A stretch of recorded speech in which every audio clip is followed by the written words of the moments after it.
तस्वीर और देखिए कितने प्रतिशत कहां मतदान हुआ उसका आंकड़ा वर्षा बता रही थी। और फिलहाल इस वक्त मतदान का दौर जारी है। तमाम ऐसे जिले हैं जो कि बहुत अहम हो जाते हैं और बीजेपी के लिए अपनी सीटों को बरकरार रखना यह चुनौती है। तो समाजवादी पार्टी गठबंधन या फिर कहें कि विपक्षी और पार्टियां, कांग्रेस हो, बसपा हो, कुछ इंडिपेंडेंट कैंडिडेट भी ऐसे हैं जिनके लिए अपनी साख बचाना भी जरूरी है।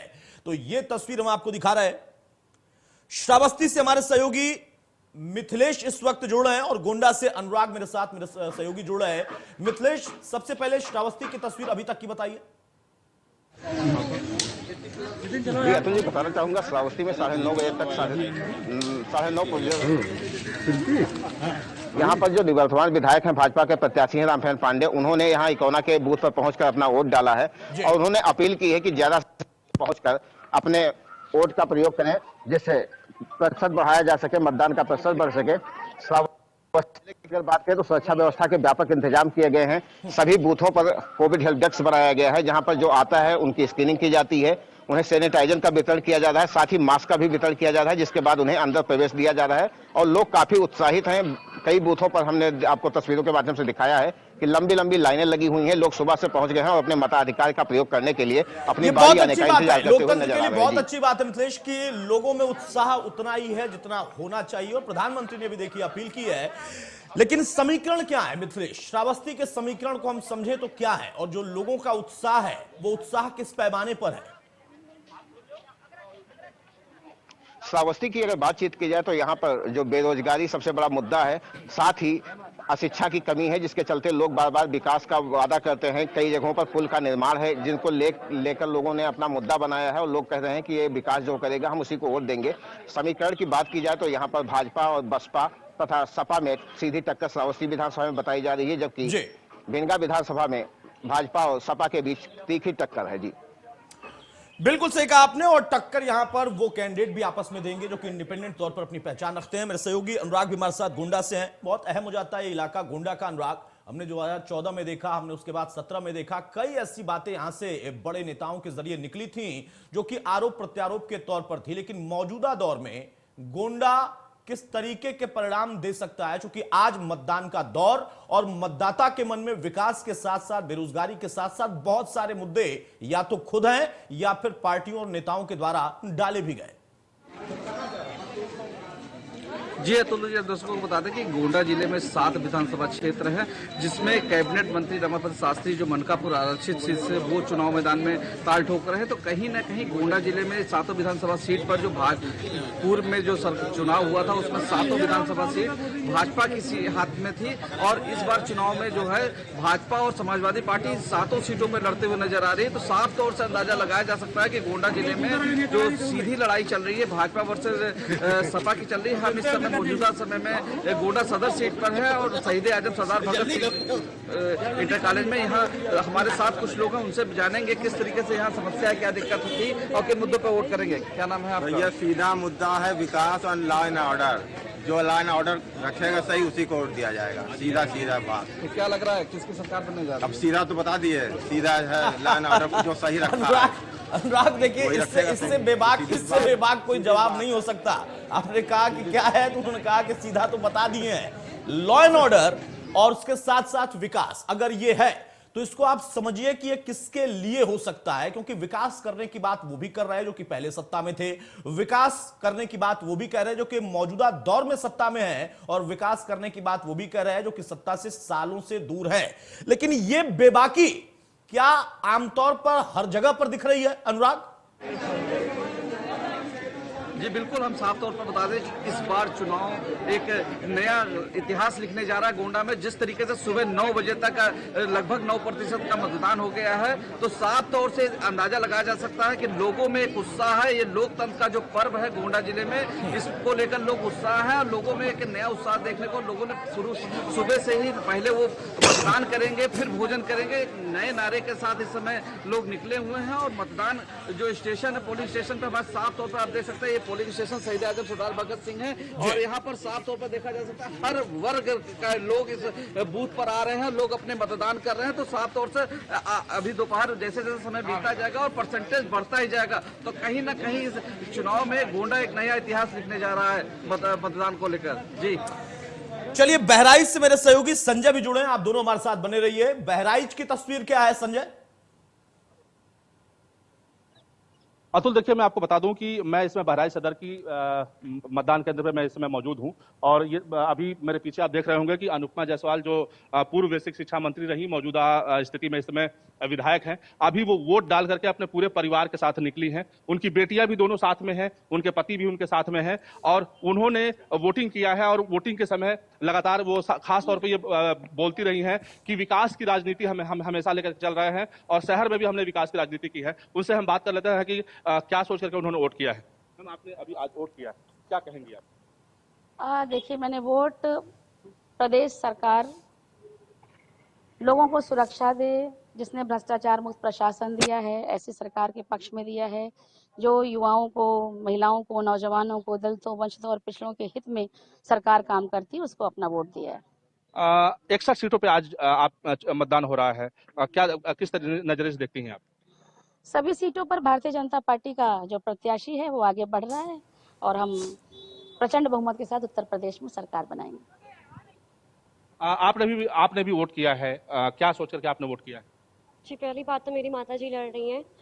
ये सोच के वोट नहीं किया है, बल्कि ये सोच के वोट किया है कि ये जो बीजेपी की गवर्नमेंट है उसके जितने भी स्कीम्स हैं वो वेलफेयर स्टेट के लिए हैं।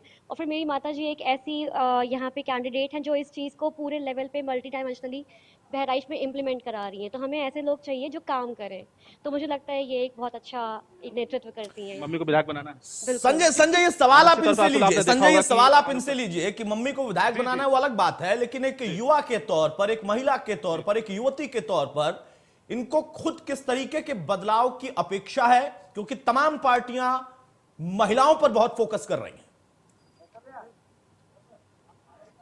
देखिए, तमाम पार्टियां जो है महिलाओं पे फोकस कर रही हैं, आप एक युवा हैं, जी। कैसी बदलाव चाहती हैं? क्योंकि लगातार बीजेपी भी कहती चली आई है कि जो काम अधूरे रहे हैं उन कामों को हम पूरा करेंगे। इस बार क्या सोच करके, आप भी हैं, आपकी बहन भी है, दोनों लोगों ने वोट किया है। अतुल, इनकी बहन भी एक और आ गई है, उनसे भी हम बात कर लेंगे। आप बताइए, पहले आप बताइए।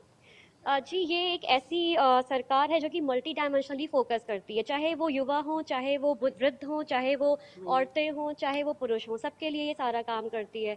रही बात युवाओं की, तो इस सरकार में जितना फोकस दिया जा रहा है कि जॉब हो, जनरेशन हो, या फिर पढ़ाई के लिए आगे आए, लड़कियों के लिए पहले से उनकी पूंजी इकट्ठा की जा रही है, तो ये एक ऐसा डेवलपमेंट मॉडल तैयार करती है जिसके लिए युवा अग्रसर हैं। और जैसा कि India is going to be in the age pyramid, so we are going to be people who are in the age of 20 to 25 in the world. सो हमारे पास सबसे ज़्यादा युवा नेता होंगे, युवा यहाँ पे लोग होंगे, तो उनकी एनर्जी को कहीं ना कहीं हमें कॉन्सेंट्रेट करना है और ये सरकार उसके लिए काम कर रही है। युवाओं के लिए क्या कहना चाहेंगे? अभी आपने अपनी मम्मी को वोट दिया है, क्या सोच करके आपने वोट दिया है? क्योंकि आप भी एक युवा हैं और तमाम प्रदेश में ऐसे युवा हैं जो आज आपकी तरह वोटिंग की प्रक्रिया कर रहे हैं, क्या कहना चाहेंगे? मैं यही कहना चाहूँगी कि जो मोदी सरकार है वो एक युवाओं का, वृद्धों का, सबका एक लेकर के चलती है करियर कि हाँ युवा है आज, तो आज युवा को अगर उसकी कल को उसको कॉलेज जाना है, कॉलेज जाने के लिए आज बस नहीं मिलती है, कुछ नहीं मिलती है, तो उन्होंने एक मॉडल तैयार किया जिसमें वो कह रहे हैं कि वो महिलाओं को स्कूटी देंगे ताकि आप अगर बस से नहीं जा सकते हो तो वो हर एक मुकाम ये ऐसा वो करना चाहते हैं, हासिल करना चाहते हैं कि किसी की पढ़ाई रुके ना, किसी की जो भी आगे वो जा रहे हैं वो अपना फ्यूचर में आगे करें। इन्वेस्टर समिट जैसे प्रोग्राम यूपी में कराए हैं, वो सिर्फ इसलिए कराए हैं कि ज़्यादा से ज़्यादा यहाँ पर हमारा एम्प्लॉयमेंट आए और हमारे बच्चे पढ़ के आगे निकले। 2 महीने से लगातार आप प्रचार कर रही हैं, गली गली आप गई हैं, हमने देखा है आपका प्रचार कि किस तरीके से महिलाओं को लेकर के आप गली गली जा रही थी।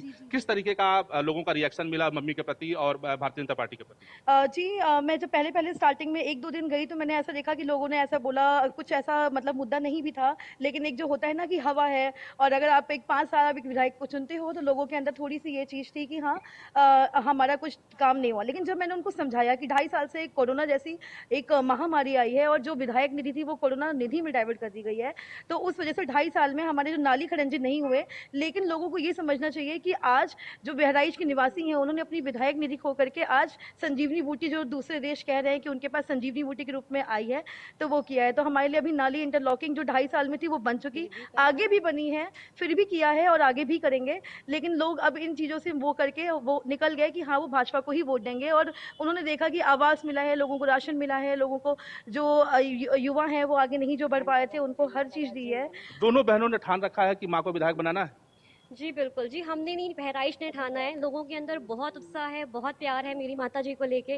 वो इसलिए है क्योंकि हर लोगों को आवास मिला है, लोगों को घर में चूल्हा मिला है, खाने को राशन मिला है, कोविड में पूरी की पूरी उन्हें वैक्सीन मिली है, तो लोग बहुत ज्यादा खुश हैं। और मेरी माता बिल्कुल संजय, ये देखिए अपने आप में एक भावना है अपने माता जी के लिए। परिवार की अगर बेटियां हैं तो वो स्वाभाविक तौर पर इस बात को कहती हैं, समझती हैं, लेकिन अब देखना होगा कि किस तरीके की परिस्थितियां बनती हैं। हालांकि जो मुद्दे वो गिना रहे, देखिए एक आम व्यक्ति के जहन में अगर ये चीजें आती हैं, एक युवा के जहन में अगर ये मुद्दे हैं, तो इसका एक बड़ा परिणाम भी हो सकता है। मेरे सहयोगी अनुराग भी हमारे साथ है। अनुराग, जैसा आपने जिक्र भी किया और बड़े बेबाकी से किसी शख्स ने ये कहा कि मेरे जहन के क्या मुद्दे हैं और किस आधार पर मैं अपना वोट कास्ट करता हूं, लेकिन ग्रामीण अंचल की तस्वीर और शहरी अंचल की तस्वीर को लेकर भी बहुत सारी बातें हो रही हैं, या फिर दावे किए जा रहे हैं कि असल परिस्थितियां ग्रामीण अंचल की क्या हैं, शहरी अंचल के मुद्दे हो सकता है थोड़े से विपरीत हो या अलग हो।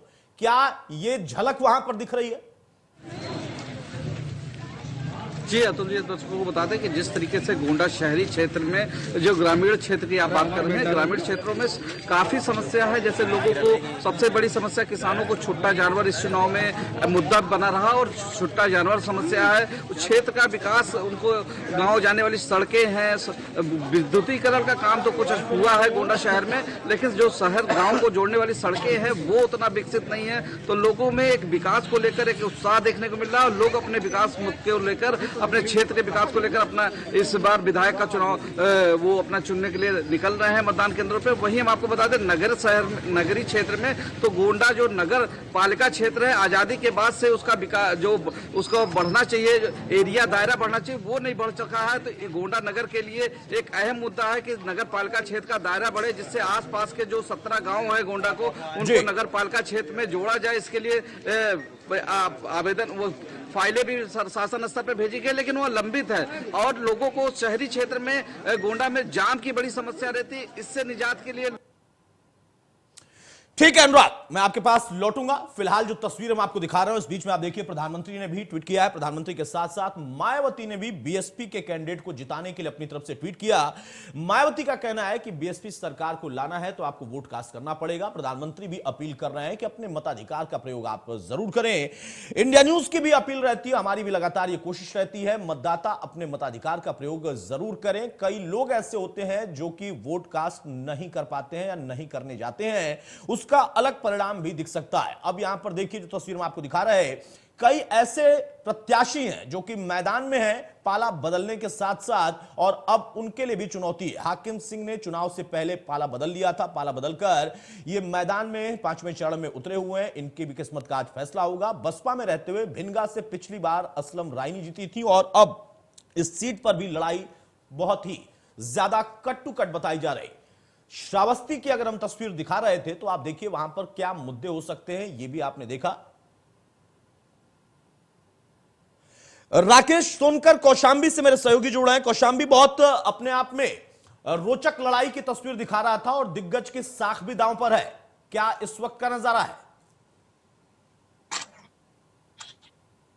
जी बिल्कुल जी, ये कौशांबी के सिरादू सीट जो है एक प्रदेश की हाई प्रोफाइल सीट है, जहां से उत्तर प्रदेश डिप्टी सीएम केशव प्रसाद मौर्य लड़ रहे हैं। तो वहीं सपा गठबंधन से अपना दल कैमरावादी पार्टी से पल्लवी पटेल के बीच में कड़ा मुकाबला बताया जा रहा है। दोनों ही प्रत्याशी अपने अपने दावे कर रहे हैं जीत के, लेकिन आने वाली ये 10 तारीख ही बताएगी कौन जीत रहा है। लेकिन अगर वोटिंग की बात करें तो सुबह से ही कौशांबी के लोगों में उत्साह है वोटिंग प्रति। सुबह वोटिंग शुरू 7 बजे से पहले लोग लाइन पर लग के अपनी वोटिंग कर रहे हैं, क्योंकि लंबी कतारें देखी जा सकती है। राकेश, जैसा आपने जिक्र किया कि किसकी साख यहां पर दांव पर है और कौन चुनौती दे रहा, राजनीतिक दलों ने रणनीति ऐसी बनाई थी कि जो भी बड़े नाम है, वो चाहे मंत्री हो, डिप्टी सीएम हो या फिर कोई और ऐसे बड़े नाम, उनको उनके अपने क्षेत्र में ही घेरने की भी कवायद थी। क्या इस तरीके की कोई रणनीति यहां पर बनी, और बनी तो उसका कोई असर दिख सकता है?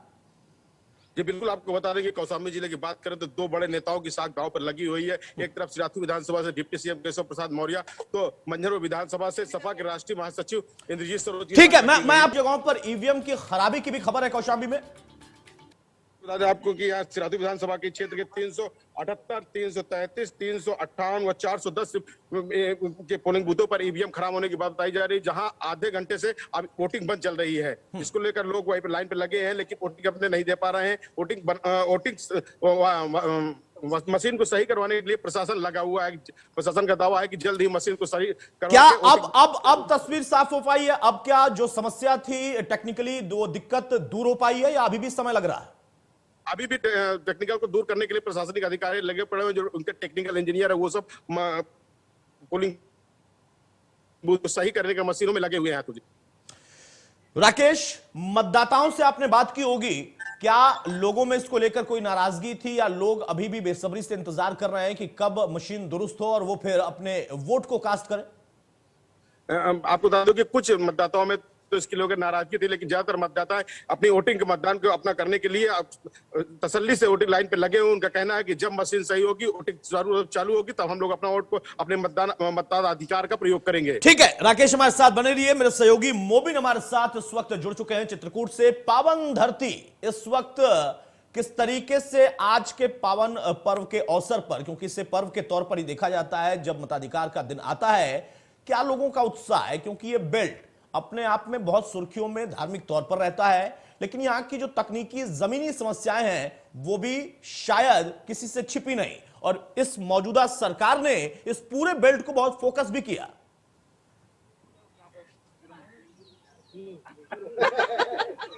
मोबिन,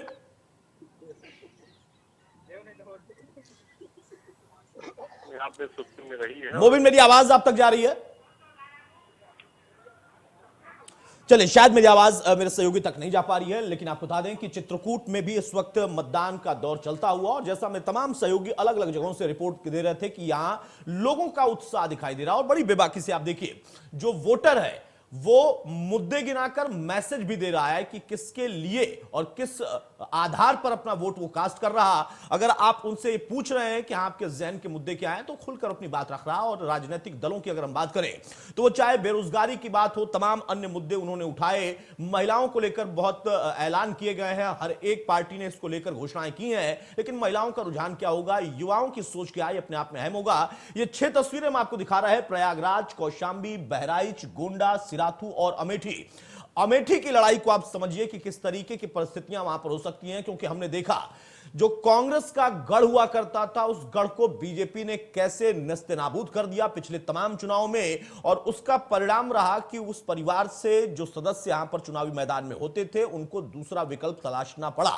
लेकिन अब मौजूदा दौर में मौजूदा सरकार के कामकाज से और उनके तमाम पार्टी के जो नेता लगातार अमेठी में सक्रिय रहे, खासतौर से स्मृति ईरानी, तो अगर उनकी भूमिका को हम देखें, बीजेपी पार्टी की भूमिका को हम देखें, क्या अमेठी का कनेक्शन इधर जुड़ पाएगा या नए विकल्प की तलाश में अमेठी होगा, यह भी अपने आप में देखना दिलचस्प होगा। प्रयागराज, कौशांबी, बहराइच, गोंडा, सिराथू, अमेठी, इन तमाम जगहों पर अगर हम देखें तो कई बड़े चेहरे भी हैं जिनकी साख व्यक्तिगत तौर पर भी दांव पर है, और उसके साथ साथ उनके लिए चुनौती है कि पिछला जो परिणाम था उसको दोहराना है। नए बदलाव अगर हुए हैं, नए फैक्टर्स अगर डेवलप हुए हैं, तो उनसे भी निपटना है। रवि श्रीवास्तव मेरे सहयोगी सुल्तानपुर से जुड़े हैं। रवि, सुल्तानपुर इस वक्त मतदान का दौर जारी है, क्या तस्वीर दिख रही, किस तरीके का मिजाज दिख रहा मतदाता का? मतदान शुरू होने के बाद सुबह से मतदाताओं का आना जाना शुरू हुआ, लेकिन बीती रात जिस तरह से मौसम खराब रहा और उसकी वजह से सुबह जो है धूप भी थोड़ा देर से ही निकली, जिसकी वजह से थोड़ा सा मतदान का प्रतिशत भी सुबह डाउन रहा है। लेकिन अब जैसे जैसे मौसम साफ हो रहा है, धूप निकली हुई है, मतदाताओं का यहाँ पर सिलसिला धीरे धीरे बढ़ता जा रहा है। मैं इस समय देखिए कस्बा पांचों पीरियड कुरेभार ब्लॉक में मौजूद हूँ। आप ये देखिए मतदाताओं की यहाँ पे लाइन लगी हुई है। आप ये देख रहे हैं यहाँ पर पैरा बटालियन फोर्स भी यहाँ पे मौजूद है और बाकायदा स्काउट की भी यहाँ पर जो गाइड है वो भी यहाँ पर ड्यूटी में लगाई गई है। आपको कैमरामैन मेरे दिखा रहे हैं कि ये पोलिंग बूथ है, इस पोलिंग बूथ पे कतारें लगी हुई हैं, अच्छा खासा मतदाताओं में उत्साह है और इसी उत्साह के तहत यहाँ पर लंबी लाइन आपको दिखाई पड़ रही है और पुलिस बल के जवान भी यहाँ पर मौजूद है और साथ में ड्रोन कैमरे से मतदान केंद्रों की निगरानी भी की जा रही है। आपको बता दें कि जिस तरह से प्रशासन पूरी तरह से शांतिपूर्ण व्यवस्था के तहत चुनाव को सकुशल संपन्न कराने के लिए प्रतिबद्ध है। जिला निर्वाचन अधिकारी रवीश गुप्ता ने बताया कि चलिए, बहुत शुक्रिया रवि आपका और राकेश आपका भी। तो दो तस्वीरें हम आपको दिखा रहे थे अलग अलग जगहों की। फिलहाल इस वक्त मतदान का दौर जारी है। 5वें चरण के साथ साथ जो तमाम राजनीतिक दल के तमाम शीर्ष नेता हैं, उनकी तमाम जगहों पर जनसभाओं से लेकर, रैलियों से लेकर, रोड शो के लेकर इसकी तैयारी है। 6वें चरण की प्लानिंग है, क्योंकि अब धीरे धीरे हम उस फेज में चले आए हैं जहां से एक संकेत मिलना शुरू हो जाता है कि असल में उत्तर प्रदेश के मतदाता का मिजाज क्या बन पाया, किस मुद्दे के आधार पर वो वोट कास्ट करने पहुंच रहा है।